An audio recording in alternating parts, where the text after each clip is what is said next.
हाँ बच्चों, आज मैं सतीश कुमार श्रीवास्तव बालगढ़ इंटर कॉलेज राजनगर उरई से आप लोगों को कक्षा 10 के छात्र छात्राओं को विषय विज्ञान के अंतर्गत भौतिक विज्ञान के प्रथम चैप्टर समतल पृष्ठों पर प्रकाश का परावर्तन के बारे में कुछ समझाएंगे, उसे आप ध्यान से समझिएगा। देखिए बच्चों, प्रकाश, सबसे पहले मैं प्रकाश के बारे में, लाइट के बारे में बताऊंगा। लाइट क्या है? एक अंधेरे कमरे में जब आप पहुंचेंगे तो आपको वहां कोई भी वस्तु नजर नहीं आएगी, लेकिन जैसे ही वहां पर कोई प्रकाश स्रोत से प्रकाश उत्पन्न होगा तो वस्तु आपको नजर आने लगती है। तो प्रकाश के बारे में आप सभी जानते हैं, प्रकाश ऊर्जा का एक रूप है। ऊर्जा समझते हैं हम लोग। ऊर्जा क्या है? किसी वस्तु में जो कार्य करने की क्षमता होती है, उस कार्य करने की क्षमता को हम ऊर्जा कहते हैं। ठीक उसी प्रकार से प्रकाश में भी कार्य करने की क्षमता है। प्रकाश के अभाव में कोई कार्य नहीं हो सकता। प्रकाश ऊर्जा का एक रूप है जिसकी सहायता से हमें वस्तुएं दिखाई देती हैं। जब प्रकाश किसी वस्तु पर आपतित होता है, जब किसी वस्तु पर गिरता है, तो वो वस्तु पर गिर करके टकरा करके वापस लौटता है, यानी कि उसे कहते परावर्तित होता है। और परावर्तित होकर के जब वो प्रकाश हमारी आंखों तक पहुंचता है, जिसके फलस्वरूप हमें वस्तुएं दिखाई देने लगती हैं, दिखाई देती हैं। बच्चों, प्रकाश स्रोत दो प्रकार के होते हैं। पहला है दीप्त प्रकाश स्रोत और दूसरा है अदीप्त प्रकाश स्रोत। दीप्त प्रकाश स्रोत क्या है? जैसे कि सूर्य, तारे, विद्युत बल्ब आदि। दीप्त प्रकाश स्रोत वो होते हैं जो स्वतः प्रकाश उत्पन्न करते हैं, यानी कि जिनमें स्वयं का प्रकाश होता है। ऐसे स्रोत जो स्वयं प्रकाश लेते हैं वे दीप्त प्रकाश स्रोत कहलाते हैं। अदीप्त प्रकाश स्रोत कौन से हैं? जो दूसरे के प्रकाश से प्रकाशित होते हैं। जब उन पर प्रकाश पड़ता है तब वो प्रकाश उत्पन्न करते हैं, जैसे कि चंद्रमा प्रकाश उत्पन्न करता है, लेकिन चंद्रमा में स्वयं का कोई प्रकाश नहीं। चंद्रमा एक अदीप्त प्रकाश स्रोत है, तो फिर उसमें प्रकाश कहां से आता है? सूर्य का प्रकाश।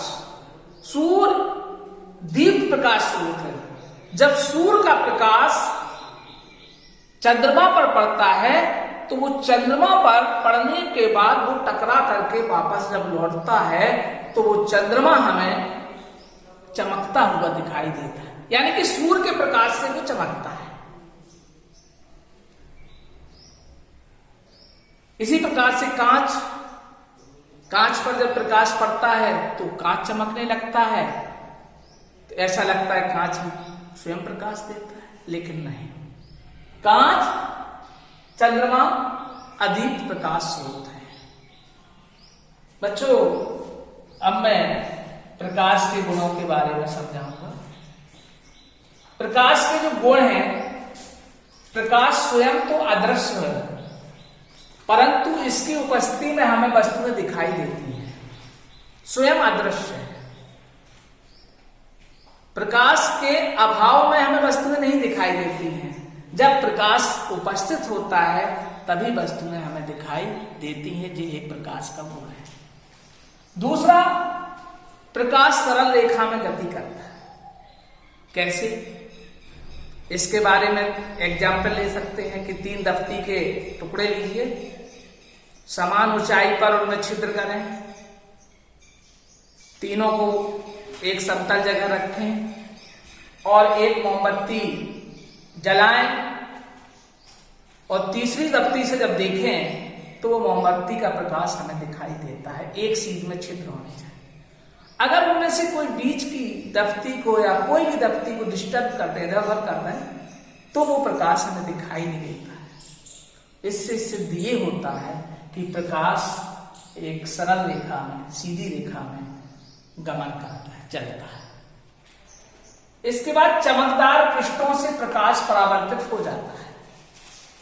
जब कोई चमकदार वस्तु, दर्पण या कोई धातु की चमकदार प्लेट जो चमकती हो, उस पर जब प्रकाश आपतित होता है, पड़ता है, तो प्रकाश टकरा करके लौटता है। प्रकाश का किसी दर्पण से टकरा कर लौटना ही परावर्तन कहलाता है। इसके बाद बच्चों, प्रकाश का जो तरंगदैर्घ्य है वो 4000 एंगस्ट्रॉम से 8000 एंगस्ट्रॉम तक होता है। और ये प्रकाश विद्युत चुंबकीय तरंगों के रूप में गमन करता है। विद्युत चुंबकीय तरंगों के रूप में गमन करता है। और प्रकाश के गमन करने के लिए किसी माध्यम आदि की आवश्यकता नहीं होती है। प्रकाश में परावर्तन का भी गुण होता है और अपवर्तन का भी गुण होता है। इस तरीके से ये प्रकाश के गुण हमने आपको बतलाए। नेक्स्ट, प्रकाशिक माध्यम के बारे में हम आपको अब बता रहे हैं।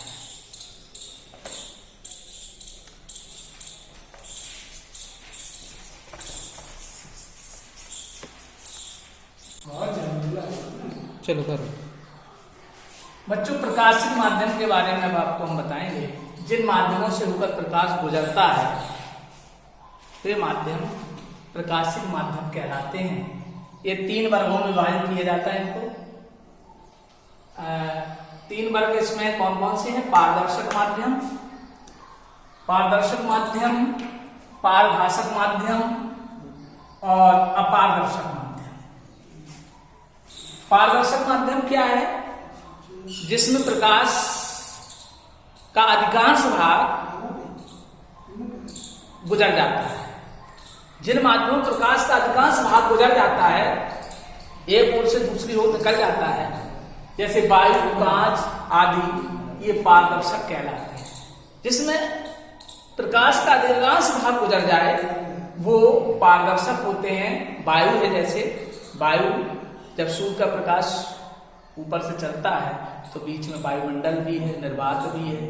वायुमंडल से भी आता है तब भी प्रकाश हमें दिखाई देता है। कांच में प्रकाश एक ओर से दूसरी ओर पहुंचता है, जैसे कि गाड़ियों की हेडलाइट में होता है। तो कांच है, वायु है, ये पारदर्शक माध्यम कहलाते हैं। जिसमें प्रकाश का कुछ भाग ही एक ओर से दूसरी ओर जाता है, तो ऐसे माध्यम हैं जैसे दूषित जल, घिसा हुआ कांच, तेल लगा हुआ कागज। इसमें प्रकाश का कुछ भाग ही एक साइड से दूसरी साइड तक दूसरी तरफ से दिखाई देता है। कुछ भाग ही पहुंचता है दूसरी ओर, शेष परावर्तित। और अपारदर्शक माध्यम वो होते हैं जिसमें प्रकाश एक ओर से दूसरी ओर पहुंचता ही नहीं है, जैसे कि लकड़ी, लोहा। जिन माध्यमों में प्रकाश दूसरी ओर नहीं पहुंचता है, ऐसे प्रकाश अपारदर्शक कहलाते हैं, एक माध्यम से दूसरे में। अब आता है प्रकाश किरण। प्रकाश किरण 3 प्रकार का है। इनका एक अभिसारी किरण पुंज, अपसारी किरण पुंज, समांतर किरण पुंज। अभिसारी किरण पुंज क्या है कि जो प्रकाश है, जब प्रकाश की किरणें किसी एक बिंदु पर आकर के इकट्ठी होती हैं, एक बिंदु पर जाकर के मिलती हैं, एक बिंदु पर जाकर के जब एकत्रित होती हैं, तो ऐसे प्रकाश पुंज को अभिसारी किरण पुंज कहते हैं। और एक बिंदु से जब प्रकाश की किरणें निकलती हैं, वो फैल जाती हैं चारों ओर। प्रकाश किरणों का जो फैलना है वो अपसारी किरण पुंज कहलाता है। और प्रकाश किरणों की जो बीच का डिस्टेंस है हर जगह समान रहता है, वो समांतर त्रिपुंज कहलाते हैं। तो इस तरीके से बच्चों आज हमने तुम्हें कुछ प्रकाश के बारे में समझाया। इसमें जो बात आपको समझ में ना आई हो तो वो हमको आप इस व्हाट्सएप नंबर से संपर्क करके पूछ सकते हैं। धन्यवाद।